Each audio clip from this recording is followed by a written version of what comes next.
ከዛ ቄሶች ያንን ውሃ የሆነ መነባነብ እያነበነቡ በመስቀል ይመቱታል። ያ ጠበል ይባላል ማለት ነው። መጫን አይቻልም። አስከሬን ክልክል ነው፣ ሐራም ነው። ራሱ መጀመሪያ አስከሬኑ ራሱ ማገላታት ነው። ይሄ የፖለቲካ ችግር ነው። መጀመሪያ እነ ዮሐንስ ናቸው በሽታ ያመጡብን። ውሻን ለቤት ጥበቃ ወይም ለአደን ሳይሆን እንደ ቤት እንስሳነት ማሳደግ። ሶላትም ሳሰግድ ያን ተሸክመ መሄድ ራሱ ክልክል ነው። ያ ሸኽየው ይፈውሰኛል በሱ ከራማ ድናለሁ ብለህ ነው የምትሄደው ማለት ነው። ሶላት አይደለም በመሰረቱ፣ ያው ሶላት ይመስላለች እንጂ ሶላት ቁራጭ ናት። አህለል ኪታብ የለም ብሎ መካድ ግን አያዋጣም፣ በተለይ ለኢትዮጵያ። وما أرسلنا قبلك إلا رجالا نوحي إليهم فاسألوا أهل الذكر إن كنتم لا تعلمون.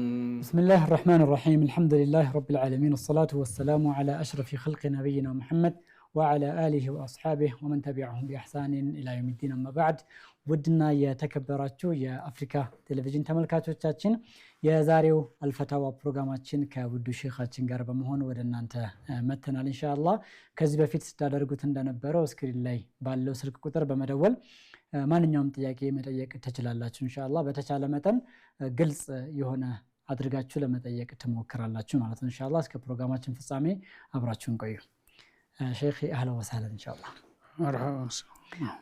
مرحبا إن شاء الله. يزاري يمجمرو تياكياتشن عند سو يموتج بالبيتون أسكرين مايت نماتب يشلال وين من يمجمرو يتلاقو. لا يشلال من جغرين له مايت ماتبم يشلال. أيوة. ሌላኛው ከተላከ ጥያቄ ደግሞ የእንጀራ እናትን ወይም የእንጀራ አባትን ማግባት በሸሪዓው የተከለከለ ነው ወይ? በጥብቅ የተከለከለ ነው። እንጀራ እናትም ቢሆን እንጀራ አባትም ቢሆን ልጅና በአባት ደረጃ ነው የኖሩት። ዝምድና ለጋብቻው ያዛመዳቸዋል። ስለዚህ የአባቱ ባለቤት የሆነችውን ሴት ወይም የአባቱ የእናቱ ባለቤት የሆነውን ሰው ማግባት አይቻልም። መርሐባ። ሌላኛው ጥያቄያችን ባል ለሚስቱ እንደ እናቴ ነሽ ቢላት ትዳሩ ይፈርሳል ወይ ወይም ኒካው ይወድቃል ወይ? አባባሉ ለምንድን ፈልጎ ነው የሚለውን ተፍሲል ያስፈልገዋል። በመሰረቱ ይህን ከማለት መቆጠብ ነው የሚመረጠው። ጃሂልያው ዚሃር የሚባል አንቲ ከዟሪ ኡሚ ብለው ይምሉ ነበር፣ ሐራም ሁኝብኝ ለማለት። ከዛ ጋር ስለሚገናኝ ቃሉ ግን አንድ ሰው አከብረሻለሁ አንቺም ለኔ በጣም አገልጋይ ነሽ ሐሳቢ ነሽ በሚል ሐሳብ ከሆነ ያኛውን ነገር በሐሳቡ የለም። ያ ሁለታዋን ደግነቷን ለመግለጥ እንደ እናቴ ነሽ የምታስቢልኝ ቢል ስለ ፍቻ አስቦ ሳይሆን ሐራም እንድትሆንበት አስቦ ሳይሆን እኛ ጋር ሰው ይሄንን አያውቀውም። ሸሪዓው ነው ዚሃር የሚባለውን ነገር ያመጣውና ኒያው ይታወቃል ማለት ነው። ኒያውን ምን ማለት ነው ማለት ያስፈልጋል፣ ወይም ከይዘቱም ያስታውቃል። ይህን ያለበት ምክንያት ታውቃለች እሷ። እስከሆነ ድረስ እናቴ ታስቢልኛለች ትጨነቂልኛለች ማለቱ ከሆነ አይጎዳው። ግን ለማንኛውም አጠራጣሪ ነገር መተው የተሻለ ነው። مرحبا إن شاء الله. مسمر الله تياكلن. هلو. وعليكم السلام ورحمة الله وبركاته. أهلا أهلا.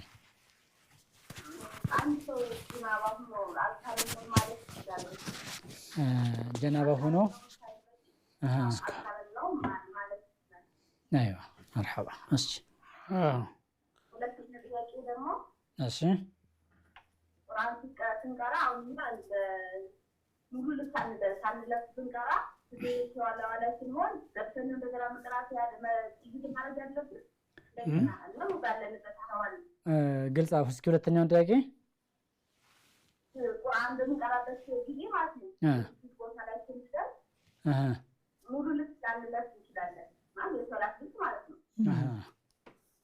እዛን ላይ ስጁድ ስናደርግ ሙሉ እንደገና ሙሉ ለተን ስጁድ ምናረግ ምን በለበት ነው ልትለው ቂባው ትልቅ ነው ያደራረጉ ስጁድ ትላዋ ስጁድ ትላዋ ማለት ነው። እሺ መጀመሪያ አዝካር ነው ጀናባ ሆነ ማለት እንችላለን ወይ? አዝካር ብዙ ጊዜ ያው የቁርአን ጥቅሶችም ይኖራሉ።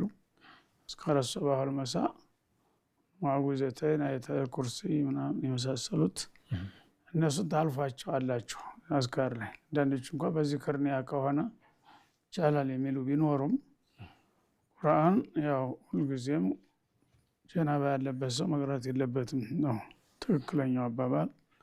ስለዚህ ቁርአኑን አለፉት በኒያው አጅራ ይጻፍላችኋል። ሌላውን የዱዓውን የሶላዋቱን ዚክሩን የሚከለክለው ነገር የለም። ሌላኛው ደግሞ ቁርአን እየቀሩ ሰጅደተ አቲላዋ ላይ የሶላት ልብስ ላለብስ እንችላለን እና እንዴት ነው የምናደርገው እያለች ነው። ቂብላ ውስጥ እንዴት ነው የሚሆነው እያለች ነው። ያው ቢሟላ ይመረጣል። ሰጅደተ አቲላዋ ሶላት አይደለም በመሰረቱ ያው ሶላት ይመስላለች እንጂ የሶላት ቁራጭ ናት እና ሶላትም ተብራ ትጠራም በሸሪዓ።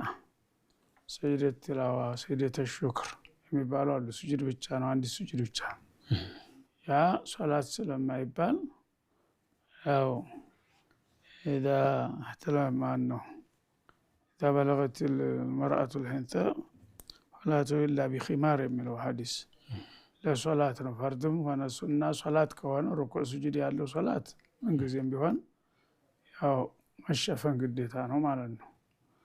ይሄ ግን ሶላትን ይመስላል እንጂ ሶላት አይደለም። ዝም ብላም ብትሰግድ የሚከለክል ነገር የለም።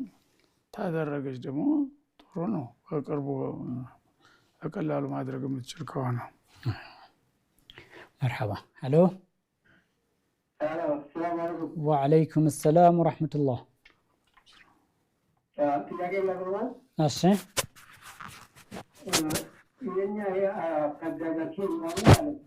እሺ ተክቢራ ሲያረጉ ሲያሰግዱ ማለት ነው ሁለት ጊዜ ነው አላሁ አክበር የሚሉት። የመጀመሪያው ኢሕራም ላይ ነው ሲሐረሙ ሲሐረሙ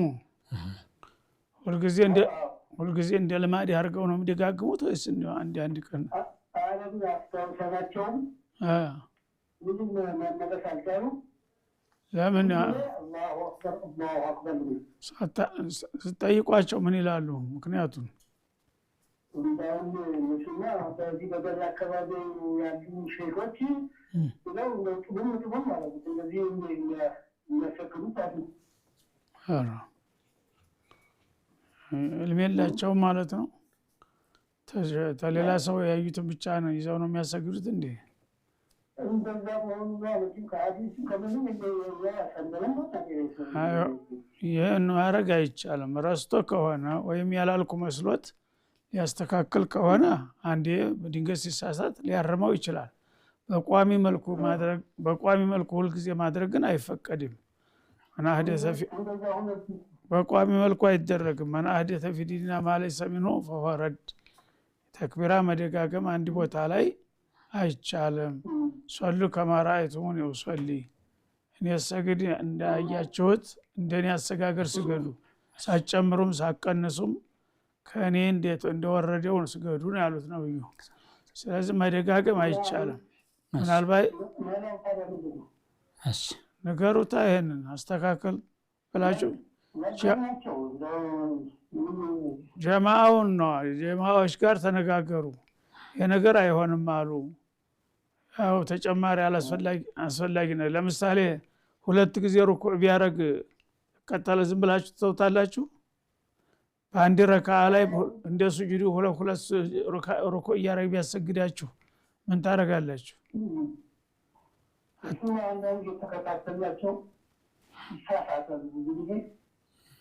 የመሳሳት ጉዳይ ራሱን የቻለ ነው። ያውን እንደ ልማድ አድርጎ ሁልጊዜ ደጋግሞ ነው የሚከብረው እያልክ ነው። ይሄ ከሆነ አይሆን። ጀማዓው ዝም ማለት የለበትም ነው። ተነጋግራችሁ መከሯቸው። ክብደት እንዲኖረው አንድ ሰው ብቻ ከሆነ እንትን ላይል ይችላል። ሁለት ሶስት ሆናችሁ ይሄ ነገር እኮ ጠይቀናል አይሆንም መደጋገም። በመሀል አታውራ፣ አዳምጥ። ጥያቄ እኮ የጠየቀ ሰው መልስ ነው የሚያዳምጠው። እና አይሆንም ይሄ ክልክል ነው ወንድም። ገራቸው አሁንም ጀማዓዎች ተጠራርታችሁ ወይ ኮሚቴ ካለ ኮሚቴዎች ይሄ ነገር አይሆንም አሉ መደጋገም ለምንድን ነው ብላችሁ ጠበቅ አድርጋችሁ ትይዟቸው ያስቡበታል እምቢ ካሉም ደግሞ ሌላ መቀየርም ያስፈልጋል እንጂ በዲን የሌለ ነገር መጨመር አይቻልም መርሐባ እሺ ሼኽ ሌላው ጥያቄያችን የሰው ፎቶ ያለበትን ልብስ ለብሶ መስገድ ሶላትን ያበላሻል ወይ? መስገድ ክልክል ነው መጀመሪያ ህይወት ያለው ነገር አካልህ ላይ አድርገህ መስገድ ይዞ መሄድ በይፋ በሚታይበት ደረጃ እንደመታወቂያ ምናምን ያለው በውስጥ ነው ተደብቆ ያለው አይታይም ግን ህይወት ያለው ነገር እንስሳም ይሁን ሰው ማንም ነገር ይሁን ሱራው ሙሉ ሱራ ከሆነ ሶላትም ሳሰግድ ያን ተሸክመ መሄድ ራሱ ክልክል ነው አስገዳጅ ነገር ከሌለ በስተቀር ማለት ነው ስለዚህ ሶላቱ እንደ ሶላት ያንን ለብሰ ስለሰገድክ ሶላቱ ተቀባይነት የለውም አይባልም ግን አንተ ያ ነገር አይፈቀድልህም በሶላትም ከሶላትም ውጭ ህይወት ያለው ነገር ሱራ በሚታይበት በግልጽ በሚታይበት ቦታ ይዞ አንድ ሙስሊም መልበስ አይቻልም እንስሳ ሊሆን ይችላል ወፍ ሊሆን ይችላል አሞራ ሰው መፈለገው ህይወት ያለው ነገር እንኳን ከልብስ ቀርቶ ከቤትህ መኖር የለበትም ግድግዳ ላይ መለጠፍ የለበትም ህይወት ያለው ነገር ሱራ መርሐባ መስመር ላይ ያለን ሱራ ያለበት ቦታ መላእክት አይገባም ብሏል መስጂድ ራሱ ይዘው ተገባህ መስጂድ መላእክት እንዳይገባ እየከለከልክ ነው ማለት ነው መርሐባ ሼኽ ገባውፋችሁ ሰርጨርሱ መስመር ላይ ጥያቄ አለን ሄሎ ሰላም አለይኩም ወአለይኩም ሰላም ወራህመቱላህ ጥያቄ ደግሞ አህለን እሺ አንድ አናት ልጅ እሺ ያቺ አልትልናት ስንት ራስ የሚሆን ወይ ስንጠራ አድርጋት ውዱ ያጠፋብናል አራስ ናት ሴት ናት እሷን በማጠብ እና በማጸዳዳት ወደ ያጠፋብናል ወይ ነው እንደገናም ደግሞ ያው ከሰናችብን አጋጣሚ እንደወራቱ ማንሆና ከሰናችብን ያንድስ ውሃቱን ማስራትም ስላለን ወይስ እንደገና ማውለቅ አለብን መርሐባ እሺ መርሐባ የመጀመሪያው ይሄን ነው የሴት ልጅ ናት አራስ ናት እሷን በመናጥብ ጊዜ ህፃን ልጅ አራስ ልጅ ምግብ ጀምራለች ገና ናት አይሰማም ስልኳ ተቋርጧል መሰለኝ ሄሎ ጥሩ ነው ህፃን ልጅ ያው ምግብ ያልበላች ከሆነ ችግር የለም ውሃ ፈሰስ በማድረግ ረጨት በማድረግ ብቻ እንትን የወንድ ልጅ ማለት ነው የወንድ ልጅ በመርጨት ብቻ እንትን ይላል ሴት ልጅ ከሆነች ግን ያው የነካውን ክፍል ቆንጥጥ አድርጎ ማጠብ ይቻላል ግድ ማውለቅ ግዴታ አይደለም ማለት ነው ሰውነቷን መንካት ደግሞ ያው ውዱ ያስፈታል ምናምን የሚባለው ለትልቅ ነው ለህፃን ልጅ ምንም አይጎዳም ማለት ነው መርሐባ ሌላኛው ጥያቄያችን ውሻን ለቤት ጥበቃ ወይም ለአደን ሳይሆን ለቤት እንስሳነት ማሳደግ የሚል ነበረ ጥያቄ እናስቀድም ሌላ ተደውሎ ሄሎ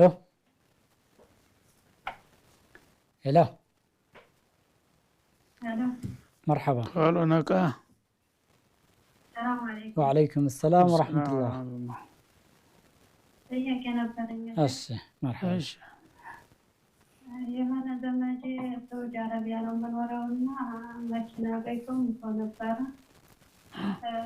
እኔ ነኝ ህዝብ እንዲከበር ያደረኩት እና ስልኩንና የተወሰነ $120 ብር ወይ ለእናቱ ወይ ለልጁ ስጭ ብለው የዚህ ሀገር ፖሊሶች ሰጥተውኝ ነበረ እና አሁን ልጅቱ የ3 ዓመት ልጅ አለችው እናቲቱና ለልጅቱ ነው ያሉት ለማንኛውም ነው መስጠት ያለብኝ ገንዘቡ ከሱ የተወሰደ ነው ወይ ሰዎቹ እንደ ሰደቃ ነው ስጭ ያሉሽ አኪሱ ሲሞት አስከሬኑ ሲያነሱ አኪሱ ነው የተገኘው የራሱ ገንዘብ ነው የራሱ ገንዘብ ከሆነ ውርስ ነው ለሁለቱም ነው የምትሰጪው ልጅና ምንድነው ያለው እናቷ አለች ሴት ልጅ አለች ሴት ልጅ ግማሽ ይደርሳታል። ሌላ አቅራቢያ ዘመድ የለም? የለም። አባቱም ሟች ነው፣ እናትና ልጅ ነው። ወንድም ምናምን የለም? አሉ እኮ ወንድም ታዲያ ወራሽ እኮ ነው። ስለዚህ ብሪቱ 120 ብር ናት። ብሪቱ ማለት ነው። የሰው ሀቅ ነዋ። ትንሽም ብትሆን ያስጠይቃል። በአማና እንደሚገባው መላክ አለብሽ። ወይ አሳውቀሽ ለምታምኒው ሰው ካለ በዚህ መልክ ስጡ፣ ይህን ያህል ለገሌ ይህን ያህል ለገሌ ብለሽ ትልኪያለሽ ማለት ነው። ወንድም ካለ ወንድም አሶባ ነው። ሴት ልጅ ግማሽ ነው የሚደርሳት ከአባቷ ገንዘብ አነሰም አደገም ከተገኘው ግማሽ ይደርሳታል። እናት ደግሞ 1/6 ይደርሳታል። ከዛ የተረፈውን ወደ ወንድም ይሄዳል ማለት ነው። ሁለተኛ ጥያቄ ደግሞ ሬሳውን ወደ ኢትዮጵያ ላኪ ሲሉኝ ከዛ መንከራተት አይደል እንደ ችግር የለውም ወጪውን ራሴ ችዬ ከይኸው አስከብረዋለሁ ብዬ ወንድሜ ጋር ተባብረን ከዚህው አስከብረን ነው ነበርና ይህስ እንዴት ይታያል? ልክ ነው። ይሄ ነው መሆን ያለበት። አስከሬን መጫን ክልክል ነው። ራሱ ሰው በሞተበት ቅበሩ ነው ያሉት ነብዩ። እና አስከሬን እያጓጓዙ ክርስቲያኖቹ እዛ ቤተ ክርስቲያን ስለሌላቸው ይጭናሉ የግድ። የኛ ግን ሙስሊም ነው። ሙስሊም ተሞተ ማንም ሰው ማኖሪያ ፈቃድ እንኳን ባይኖረው የሚከለክለው ሰው የለም። እና መጫን አይቻልም። አስከሬን ክልክል ነው፣ ሐራም ነው። ራሱ መጀመሪያ አስከሬኑ ራሱ ማገላታት ነው። እንደገና ደግሞ ተሱና ውጭ ነው። ነብዩ ማንም ሰው በሞተበት ቦታ ይቀበር ነው ያሉት። በቅርብ እንኳን ቦታ ቢሆን የኡሁድ ዘመቻ ጊዜ ሰሃቦች በጦርነት ያለቁትን ትንሽ ናት። የኡሁድ እንግዲህ አንድ 10 ደቂቃ በእግር የምታሰርና ትርቀቷ ተዋናው ቀብር እዛ ወደቁበት ነው መቀበር ያለባቸው። አንዳንዶቹ አንስተው አስከሬኑ ወደ መቃብሩ ይዘው ሲሉ መልሱ አሏቸው። አይቻልም። እዛው ሞቱበት ተገደሉበት ላይ ይቀበሩ አሉ። ያው ሹሃዳ ኡሁድ ተብሎ ይታወቃል። አሁን ራሱ ቦታዎች ተከብሮ ነው ያለው። ስለዚህ ይሄ ሰዎች በዘለማድ ነው ብሎ ክርስቲያኖች ስራ ያየውን ነገር በጭፍኑ ዝም ብሎ እንትን ይሰራል። አስከሬን ማጓጓዝ ክልክል ነው። ምናልባት ሞተበት ሀገር መቀበር ማይቻል ከሆነ የሚያስገድዱ ከሆነ አሁን ግን ማንም ሙስሊም ሀገር አይከለክልም ቀብር። እና እዛው ነው መቀበር ያለበት። ጥሩ አድርገሻል። ይሄ ነው መሆን ያለበት ነው። መርሐባ። ቅድም ያነሳነው ጥያቄ ውሻን ለቤት ጥበቃ ወይም ለአደን ሳይሆን እንደ ቤት እንስሳነት ማሳደግ ክልክል ነው። ያው እንደ ቤት እንስሳ እንደ ድመት ዝም ብሎ ድመት እንኳን ራሱ አገልግሎት ማሰጥ ከሆነ አያስፈልግም። አገልግሎት የሚሰጥ መሆን አለበት። አይዋ መርሐባ። ሌላኛው ቀጣዩ በድርጅት ውስጥ የሚሰሩ ሙስሊሞች ጥያቄ መጥቷል ኢንሻአላህ። ሄሎ ወአለይኩም ሰላም ወራህመቱላህ። ጥያቄ ነበር። አህለን ቢክ። ጥያቄ ሐጅ የሚሄዱ ሰዎች ሱካር ግፊት ያለባቸው አይቻልም ይባላል። እንዴት ይታያል? ምን ይባላል? ሱካር ግፊት ያለባቸው ሰዎች ሐጅ መሄድ አይችሉም ብሎ ሲያወሩ ሰማለሁ። አዎ ይሄ ከዲኑ አኳያ የሚከለክለው ነገር የለም። ሰውየው ግን ደካማ ነኝ ምናልባት አልችልም ብሎ የሚሰጋ ከሆነ ምክንያት ስላለው ባይሄድ ችግር የለውም። በምክንያት ስለሆነ ማን استطاع ነው ያለው የቻለ ሰው ስላለ አላህ Subhanahu Wa Ta'ala አይ ሱካር ቢኖርብኝም ያን ያህል ችግር የለውም ያው ሌላ ስራ እንደምሰራው ምንም የሚያሰጋ ነገር የለም ካለ ግን የሚከለክለው ነገር የለም። በአሁኑ ጊዜ ግን ያው የሐጅ ጉዘኛ እየበዛ ስለመጣ ቦታው እየተጨናነቀ ስለሆነ እንደዚህ አይነት ችግር ያለባቸው ሰዎች አንደኛ እዛ ግፊው ላይ እንቅፋት ይፈጥራሉ፣ አደጋ ይፈጠራል። ብዙ ጊዜ ደካማ ሰው ሲወድቅ ምን ሲል በላው ላይ ነው ሰው የሚሄድበት፣ ለራሱም ይጎዳል። መንቀሳቀስ መመከት የማይችል ከሆነ እሱም ራሱ አደጋ ላይ ይወድቃል ከሚል አኳያ ነው የሚከለክሉት እንጂ አንድ ሰው ህመሙን ቢኖርብኝ እኔ እቋቋመዋለሁኝ እስካለ ድረስ በሸሪዓ የሚከለክለው ነገር የለም ማለት ነው። ገባው ይቻላል። አዎ ይቻላል። ኢንሻአላህ ተከለከሉ ግን ያው እንግዲህ አስተናጋጆች አንቀበልም ካሉ ምን ታደርጋለህ ኢንሻአላህ እንግዲህ ኢንሻአላህ መርሐባ አሚን ያ ረብ በድርጅት ውስጥ የሚሰሩ ሙስሊሞች ከወለድ ንክኪ ካለው ፈንድ ደሞዝ ቢከፈላቸው ይፈቀዳል ወይ ይላል ወለድ ንክኪ ያለው ከሆነ መራቅ ነው ያለበት ከግልም ሆነ ከመንግስትም ሆነ ሪባ አላህ Subhanahu Wa Ta'ala አህለ الله البيع وحرم الربا ነው የሚለው የግብይትን ስራ አላህ ፈቅዷል ገበያው ሁሉም ሳይጎዳ የኛውም ሻጭ የኛውም ገዥ ሆኖ ኖርማል ገበያ ሁልጊዜም የተፈቀደ ነው ሪባ ግን አንዱ በሌላው ላይ አላስፈላጊ ትርፍ በብድር አበድሮ ሲያበቃ ስትመልስ ይሄን ያልጨመረ ታመጣለህ ማለት ወይም ደግሞ በተለያየ ኬዝ ያልሰጠውን ነገር እንደገና አስጨምሮ መቀበል ተዋውሎ አይሆንም ተዋውሎ ከሆነ ማለት ነው አጋጣሚ ግን አንድ ሰው ሲቸግርህ አንድ ነገር ይሰጣል ወለድም ብሎ አይደለም ይሰጣል አንተም አልጠየቀው እሱም ስለወለድ ያላነሳም ኋላ ግን ያ ገንዘብ አንተ በጣም ባስፈላጊ ሰዓት ስላገኘውና ስለተጠቀምክበት በፍቃድ እንዲያድ ያልሰጠው ትችላል ይጨምረህ ወለድ አይደለም የሰጠው ይሄን ያህል ነው ቢልህ እንኳን አይ እኔ በችግር ላይ ስለረዳኝ ብቻ ለአንተ ሀዲያ ብዬ ነው ያደረኩት እንጂ ከዛ ሂሳብ ጋር አታያይዘው ብለህ ብትሰጠው ትችላለህ አለበለዚያ መጀመሪያ ትሰጠኛለህ ታለ ወይም አንተ ከፍለሃለሁ ታልክ በሁለታው ውስጥ አገባችሁት አይፈቀድም ማንንም ድርጅት ቢሆን ማለት ነው አይዋ ጀሚል መስመር ላይ ጥያቄ አለን ሄሎ አቤት ሰላም አለይኩም ወአለይኩም ሰላም ወራህመቱላህ ጥያቄ ነበረኝ አህለን ጸበል ወይም ፍል ውሃ የሚባለው ለሙስሊም ይፈቀዳልና ሲታጠቡ ያው ሙስሊሙም ክርስቲያኑም አንድ ላይ ሆኖ ነው የሚታጠበው ጸበል ወይም ፍል ውሃ መርሐባ እሺ ለሙስሊም ይፈቀዳልና እሺ ሁለቱን ለይቶ ማወቅ አለብን ሁለቱን ለይተሽ ማወቅ አለብሽ ሁለቱም በቀጥታ ይፈቀዳል ወይም አይፈቀድም ብለን አይደለም እንመልሰው ጸበል ማለት ያው ከቤተ ክርስቲያን ጋር ያያያዙት ነው ቤተ ክርስቲያን አካባቢ አንዲት ፍል ውሃ ታለች ሄደው እነሱ ይንከባከቧታል ከልሏታል ራሳቸው ያረጓታል ከዛ ቄሶች ያንን ውሃ የሆነ መነባነብ እያነበነው በመስቀል ይመቱታል ያ ጠበል ይባላል ማለት ነው ከዛ የደዋ መሳሪያ ነው እነሱ ይሄ ጠበል ውሃ ነው ልክ የዘምዘም ውሃ እንግዲህ ሰው እንደሚያከብር ያንን ልዩ ክብር ይሰጡታል በሽተኛም ፈውስ ይሰጣል ብለው ያምናሉ ያ ከእምነት ጋር ከኩፍር ጋር ስላያያዙት አይሆንም ነው በጠበል መልክ እነሱ በእነሱ ቁጥጥር ሆኖ እነሱ የሚያከፋፍሉት ከሆነ ጠበል ከሆነ ስሙ ያው ቀይረውታል ማለት ነው ምክንያቱም በዛ እሱ በተፈጥሮ ውሃ መድኃኒትነት አለው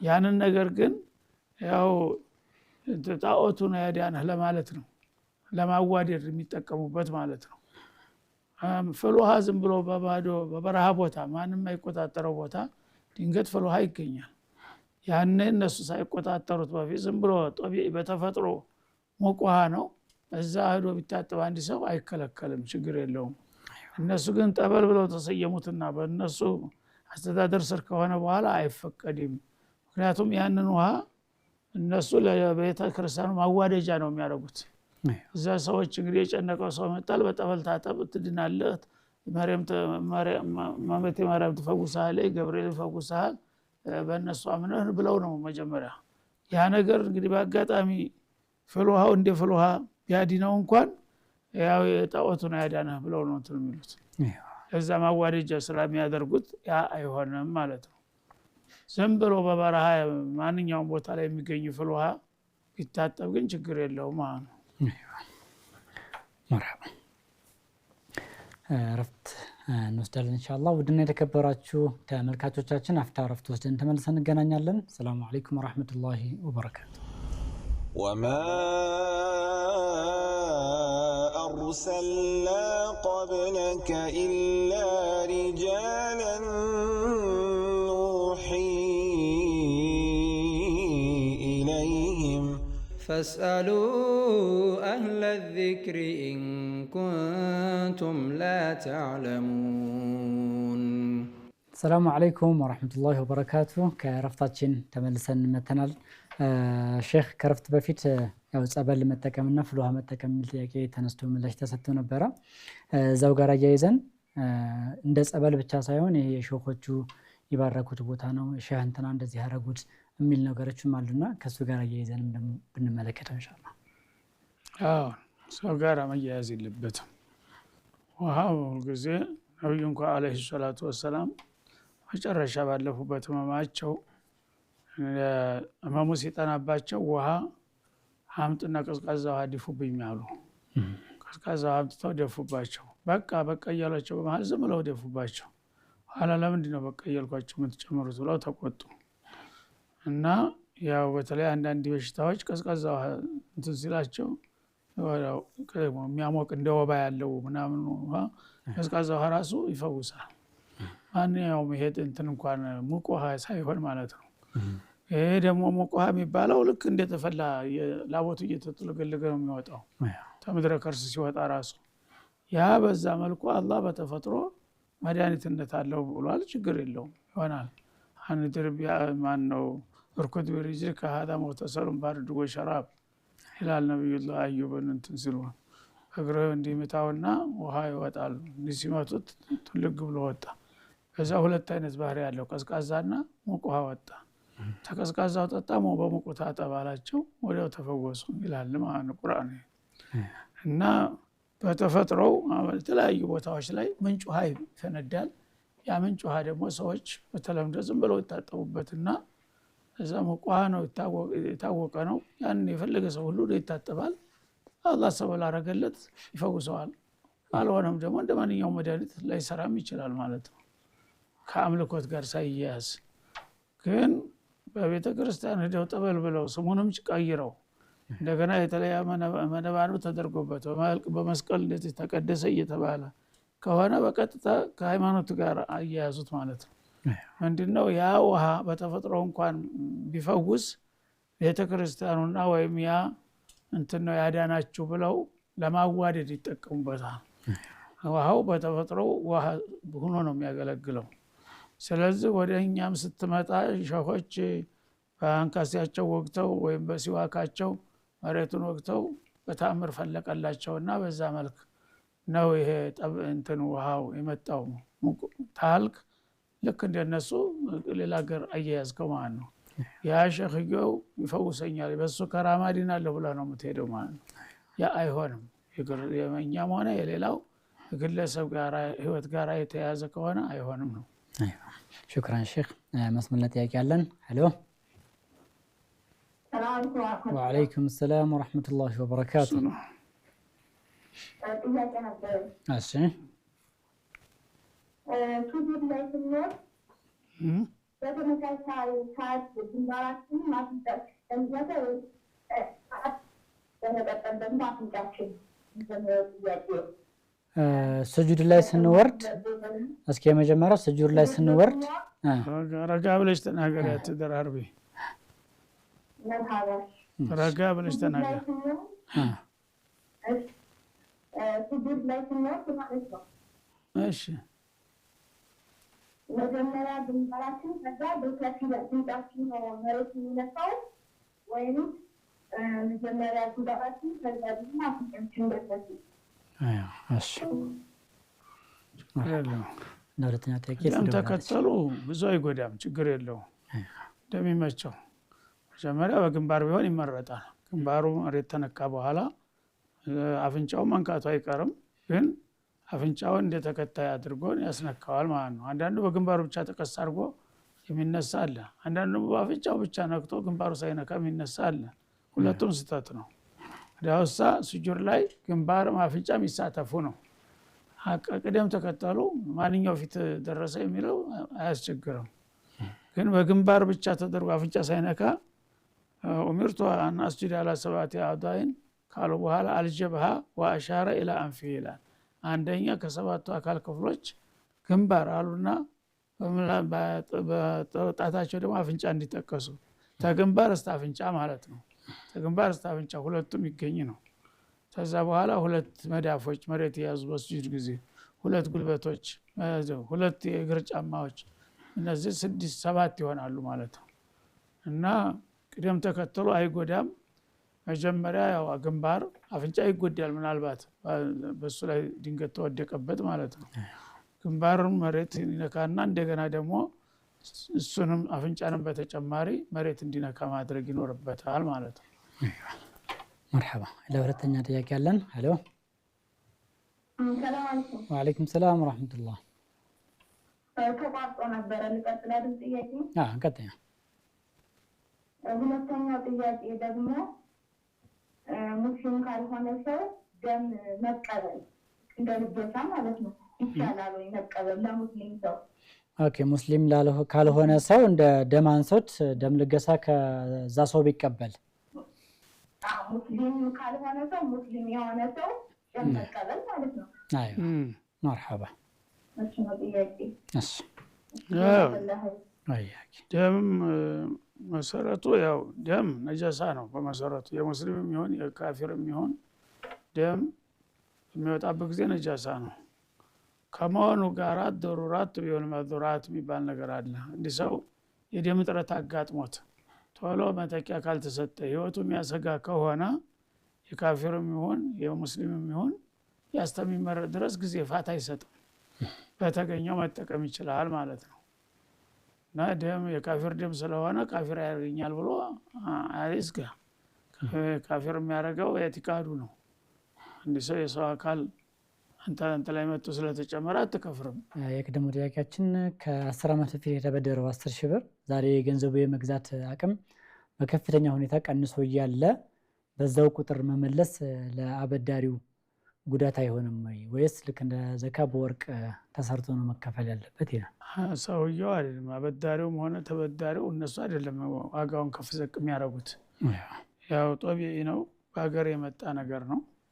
ስለዚህ ሰውየው 10 ብር ነው የተበደረው። አሁንም 10 ብር ተከፈለ ዲያውን ከፍሏል። ለምን አቅሙ ቀነሰ?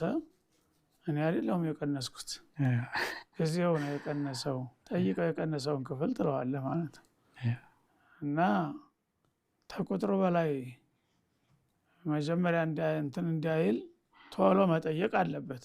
እሱም 10 ዓመት ድረስ ዝም ብሎ ከቆየ ራሱ አስተዋጽኦ አድርጓል ማለት ነው ለጥፋቱ።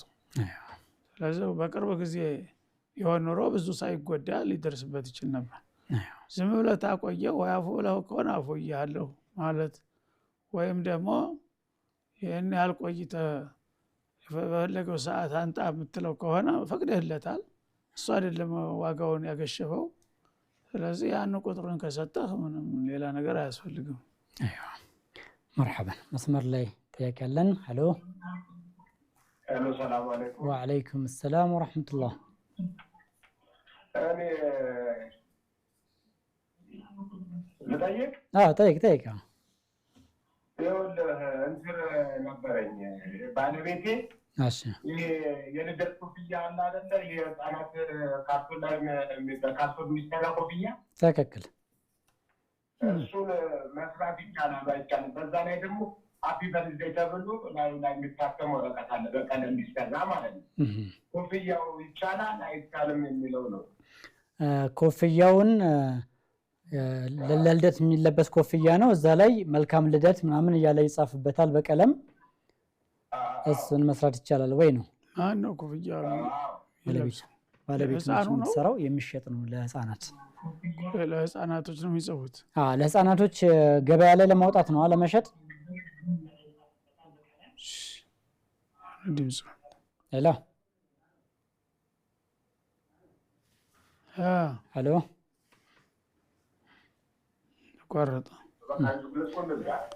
ተቋርጦ ነበር። የሚሸጥ ነው ለገበያ ነው?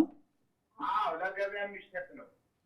እየጻፈ ይሸጣል ባለቤቱ ነው። የኮፍያው እንሰራለን የጥቅልፍ በወረቀት ገዝተን ኮፍያው እየጠቀለል በካርቶን ጠቅልለን ይሄ ኮፍያ ትንሽ ክቧ አለች አይደለ? እሷ ነች ኮፍያዋ እኮ ድርጅቱ እያመረተ ነው መልካም ልደት እያለ የሚጽፍ። ባለቤቴ ነች የምትሰራው። ራሷ ትሰራለች። እየሰራች ለህፃናት ትሸጣለች። እዛ ለሌሎች ቦታ ለሱቅ ታስረክባለች ለሱቅ። እና መልካም ልደት ነው ጽሁፉ የሚለው አይደል? ሌላ አተታ እንዳይኖረው። የለውም። ችግር የለም። እሺ ከዛ ጀዲ አይዋ ስራ ለታጠ مرحبا ኢንሻአላህ። ሌላኛው ጥያቄያችን ሼክ ጊዜ ሲቀየር ፈትዋ ይቀየራል የሚለው መርህ እስከምን ድረስ ነው የሚሰራው ይላል። አንዳንድ ጊዜ ፈትዋ ሲሰጥ ይሄ ጊዜውን ያማከለ አይደለም አይነት ነገሮች ይነሳሉና ነው። አዎ ፈትዋ ማለት መሰረቱ ሁለት መልክ አለው። መጀመሪያ ወደዛ ሳንሄድ በፊት ፈትዋ ሙባሽር የሆነ አላህ ራሱ የወሰነው ነገር ቁርአን በግልጽ የተቀመጠ ነገር ይስተፍቱነከ አኒሳይ ወላሁ ይፍቲኩም ፊል ከላላ ይላል። ለምሳሌ ይስአሉነከ ያለው ብዙ ቦታ ይስአሉነከ የሚል ቃል ይመጣል። ይጠይቁሃል መልሱ ይሄ ነው ይላል አላህ ሱብሓነሁ ወተዓላ። ይስአሉነከ አን ሸሪል ሐራም ይላል። ስለዚህ ቁርአን በቀጥታ የሰጠው መልስ ከሆነ አይቀየርም። በሐዲስም እንደዛው ማለት ነው። ነብዩ መልስ የሰጡበት ነገር ከሆነ አይቀየርም። የሚያስቀይረው ልዩ ችግር ከመጣ ዑዝር አለ አስገዳጅ ነገር ስለመጣ ተብሎ ሊቀየር ይችላል እንጂ በቦታም በጊዜም አይሻርም። በአላህና በቁርአን በሐዲስ የተነገረ የተወሰነ። ምክንያቱም ያ ያንተ ተኪሳ የሰጠው አስተያየት አይደለም፣ ከአላህ የመጣ ውሳኔ ነው። የአላህ ውሳኔ ማንም መቀየር አይቻልም ማለት ነው። ይሄ ግን እንደ ጊዜው ነው የሚባለው። ጥያቄው በሚመጣበት ጊዜ ያ ጥያቄ መልሱ ቁርአን ውስጥ አለ ወይ ብለህ ስታይ ቁርአን ውስጥ ሳታገኘው ትቀራለህ። ሐዲስ ውስጥ ሲኖር የሆነ ብለህ ስታስስ ሐዲስም ውስጥ በግልጥ ያንን የሚመልስ ነገር ታጣለህ ማለት ነው። ያኔ ቂያስ የሚባል ነገር ይመጣል።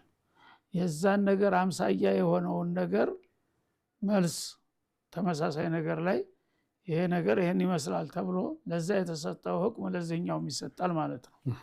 በዛ ጊዜ ያም ሳይሆን ተቀረ ደግሞ አዲስ የተከሰተ ነገር ሊሆን ይችላል። በወትሮ ጊዜ ማይታወቅ ነገር አሉ። በአሁኑ ጊዜ የተከሰተ አዲስ ችግሮች አሉ፣ አዲስ ጥያቄዎች አሉ።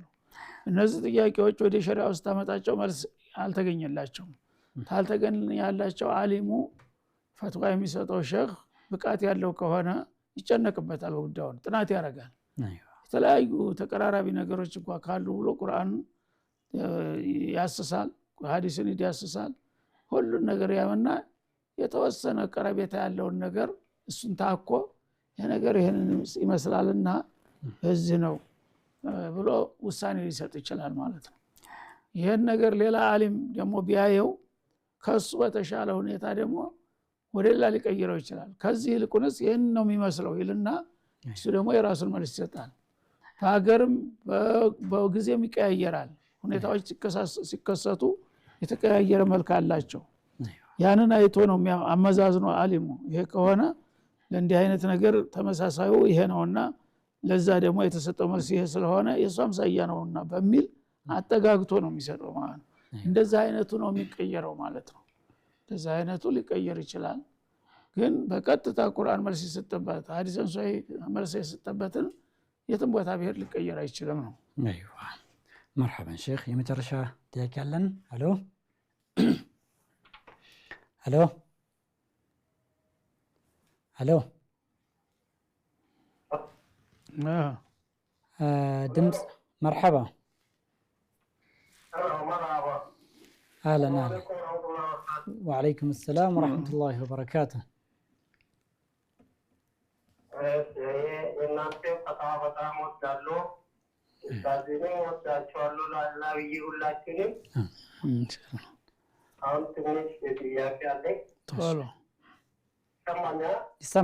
ይሰማል እና አህሉል ኪታብና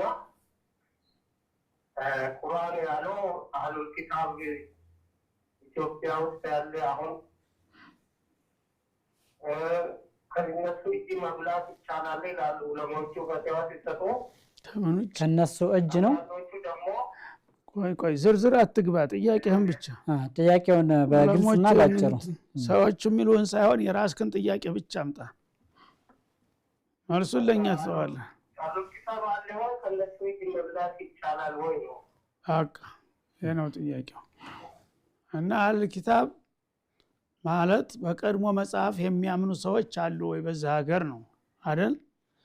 የቀድሞ መጽሐፍ የሚባሉት ኦሪትና ወንጌል ወይም ከተገኘ ደግሞ ዘቡር ወይም መዝሙረ ዳዊት የሚባለው በተለያዩ ነብያቶች ከአላህ የመጡ ኪታቦች ናቸው። እነዚህን ኪታቦች ተቀብያለሁኝ የሚል ሰው የቀደምት መጽሐፍ ባለቤቶች በማለት ቁርአን ራሱ ይጠራቸዋል። ቁል አህለል ኪታብ ይላል በየቦታው ማለት ነው። እና አህለል ኪታብ ማለት በወንጌል በነብዩላህ ኢሳ በወረደው ኪታብ አምናለሁ። ይሄ አዲስ ብሉክ አዲስ እንትና የሚሉት ማለት ነው። መጽሐፍ ቅዱስ የሚባለው አምንበታለሁ ካለ አንድ ሰው አህለል ኪታብ ሆኗል ማለት ነው። ስለዚህ ይህንን የሚል ሰው ካለ እሱ ያረደውን አላህ ተፈቅዶላችኋል ይላል። ወጠዓሙ الذين اوتوا الكتاب حل لكم ይላል ማለት ነው። አህለል ኪታብ የሚባል ነገር የለም ታልክ ታሪክን የካርክ ነው ማለት ነው። ምክንያቱም አህለል ኪታብ እንዳለ አውቆ ነው መጀመሪያ አላህ ያወረደው። አህለል ኪታቦች ደግሞ ስማቸው ብቻ ሳይሆን ተግባራቸውንም ተናግሯል። ጸረ ተውሂድ የሆነ ተግባር እንዳላቸው እያወቀ ለምሳሌ ቃለት اليهود عزير ابن الله ይላል። ቃለት المسيح ابن الله ቃለት النصارى المسيح ابن الله ይላል። ይሁዶች እንደገና የዱላህ መግሉለትን ይላል። ይሄን ሁሉ ቁርአን ዘግቦታል። ይሄን ባይሉ ኑሮ መጀመሪያ ይሄንን እያሉ አህለል ኪታብ ይላቸዋል ማለት ነው። ይሄንን እያሉ አህለል ኪታብ አሁንስ ምን ልዩነት አለ? ይሄን አይደል የሚሉት? ኢየሱስ ጌታ ልጅ ነው ወይም ጌታ ነው የሚሉት። ይሄም ተብሏል። ሳሊስ ሰላሰቲን ሶስት ስላሴ የሚለው ቁርአን ተናግሯል ራሱ። ሳሊስ ተቁሉ ሰላሰቱን እንተው ይላል። እና ምንድነው ልዩነቱ? ከወትሮና ካሁኑ ምንም የተለወጠ ነገር የለም። ምናልባት በቁጥሩ ሊበዛ ይችላል አሁን ያለው። ምክንያቱም የህዝቡን ቁጥር ስለጀመረ ያው የህዝብ ቁጥር በጨመረ ቁጥር ቤተክርስቲያን ይሰራል፣ አዲስ ጣዖት ይመጣል። ተዛ የተለየ የለም። ሶስቱ ስላሴም አለ፣ ማርያምም አለ፣ ገብርኤልም አለ፣ ሚካኤልም አለ። ይሄ ወትሮም አለ። ቁርአን ይሄን ተመናገሩን በፊት አሉ እነዚህ ነገሮች። ያን እያወቀ ነው አህለል ኪታቦች ያረዱትን ትችላላችሁ ያለው ማለት ነው። ግን ብላ ግድ ማለት አይደለም። ደግሞ የፈለገ ሰው ወይም አማራጭ አጣ ለማለት ነው።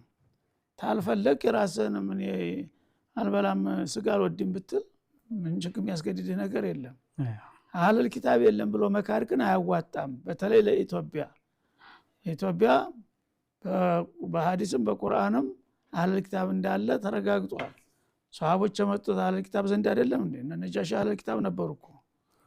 ነጃሺ ያው ክርስቲያኖች ነበሩ፣ በወንጌል ያምኑ ነበር፣ በኦሪት ያምኑ ነበረ።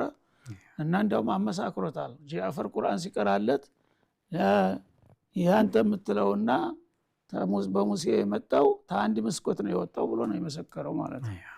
ስለዚህ ቁርአን ራሱ አህለል ኪታብ ኢትዮጵያውያን አህለል ኪታብ መሆናቸውን ይመሰክራል ማለት ነው።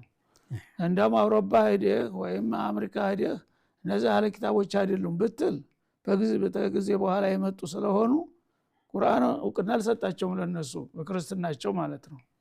ግን በባህሪያቸው አህለል ኪታብ ናቸው የሚለው ያካትታቸዋል። ዋናው ግን ቁርአን ኢትዮጵያ ላይ አህለል ኪታብ አለ ብሎ ተናግሯል ማለት ነው። ذلك بأن منهم قسيسين ورهبان وإذا سمعوا ما أنزل إلى الرسول የሚለው የክርስቲያኖችን ነው የሚያወራው ማለት ነው። ስለዚህ በኢትዮጵያ ውስጥ ክርስቲያን የለም ታልክ እንዲያውም ሌላው ዓለም የለም ማለት ይቀልሃል ማለት ነው። እና አሉ አህለል ኪታብ የሚባሉት አሁንም ያሉት አህለል ኪታብ ነን ብለዋል። አህለል ኪታብ ናቸው። አህለል ኪታብ ናቸው ማለት ሙስሊም ናቸው ማለት አይደለም። ወይም ኩፍር የለባቸው ማለት አይደለም። ሽርክ የለባቸው ማለት አይደለም። ተሌላው ጭራሽ እምነተ ቢስ ከሆነው ይሻላሉ ነው። ሌላ ጌታ ፈጣሪ የሚባል ነገር የለም የሚሉ ኮሙኒስቶች አሉ አይደለም? ከነሱ ይሻላሉ። ወይም ደግሞ ጣዖታዊ የሆነ ጣዖት ብቻ ነው የሚያመልከው እንጂ ስለ ክርስትና እምነት የለውም፣ ስለ ይሁዳ እምነት የለውም። ጣዖት ብቻ የሚያመልክ አለ። ለምሳሌ ማን ቆፍቻ የሚባለው ምናምን ያ ቀጥታ ጣዖት አምላኪ ስለሆነ የጣዖት አምላኪን ምግብ እንዳትበሉ እንዳትጋቡ ብሏል ቁርአን በግልጽ ማለት ነው። አህለል ኪታብ ላይ ግን አህለል ኪታብ ከሆነስ ትችላላችሁ ማህበራዊ ጉዳይ ከምትገናኙ ይላል ማለት ነው። ምንድነው ምክንያቱ? ወደ አንተ ቀረብ ያሉ ናቸው። የጎደላቸው ትንሽ ነጥብ ነው። እነዛ ጌታ የለም የሚሉ ጭራሹን ከእምነት ውጭ ናቸው ጭራሹን። ወይም ደግሞ እታለ ብለው ያበቃ ሙሽርክ ብቻ ነው የሚያወሩት። ስለ ኪታብ ስለ ነብይ የሚያውቁት ነገር የለም። እነዚህ አይፈቀድላቸውም። ለምን እነዚህኞቹ መስመሩ እናንተም በሁሉ ኪታብ ታምናላችሁ ሙስሊሞች በሁሉም ነብይ ታምናላችሁ ይሁዳ ግን ሁለት ነብይ ሲቀረው ሌላውን ተቀብሎ ኢሳና መሐመድ ሲመጡ ካደ ያመጡትንም ኪታብ ካደ ቁርአንንም ተውራትንም ካደ ወደ ክርስቲያኑ ስትመጣ ደግሞ አንድ ኪታብ አንድ ነብይ ነው የካዱት እነሱ ደግሞ ቀረባሉ ማለት ነው እና ሙሳን ይቀበላሉ ይሁዶቹ ክርስቲያኖችም ይቀበላሉ ተውራትን ይቀበላሉ ወንጌልንም ይቀበላሉ ክርስቲያኖቹ ማለት ነው ምን ቀራቸው መሐመድና ቁርአን ብቻ ቀራቸው ስለዚህ ወደ አንተ ተጠግተዋልና እነዚህን ሰዎች ተግባብታችሁ በማህበራዊ ህይወት አብራችሁ እየበላችሁ እየተጋባችሁም ባይሆን ጋብቻው ከነሱ ሴት ወደ ሙስሊም ማንጣት ነው የሙስሊም ሴት ወደ እነሱ አይቻልም በዚህ መልክ ዳዕዋውን አስፉት ምክንያቱም ሰው በምንም ነገር በማንገናኝ ከሆነ እንዴት አድርገህ ነው ዳዕዋ የምታረገው ዓለም በሙሉ ዳዕዋ እስላም መድረስ አለበት ለመድረስ ደግሞ መቀራረብ አለብህ ስለዚህ ለመቀራረብ መጀመሪያውንም ሩቅ አይደሉምና ትንሽ ጉደል ነው ምን አለ እናንተ በመታምኑበት ሁሉ ነብይኛ እናምናለን በእናንተ ኪታብኛ እኛ እኮ አንድ ነጥብ ነው በለጥናችሁ እናንተም የምታረጉት ተስተካከላላችሁ ብለህ ለመግባባት በር ይከፍታል ለዛ ሲል ነው አላህ Subhanahu Wa Ta'ala ይሄንንም ደግሞ ለፈለገ ሰው እንጂ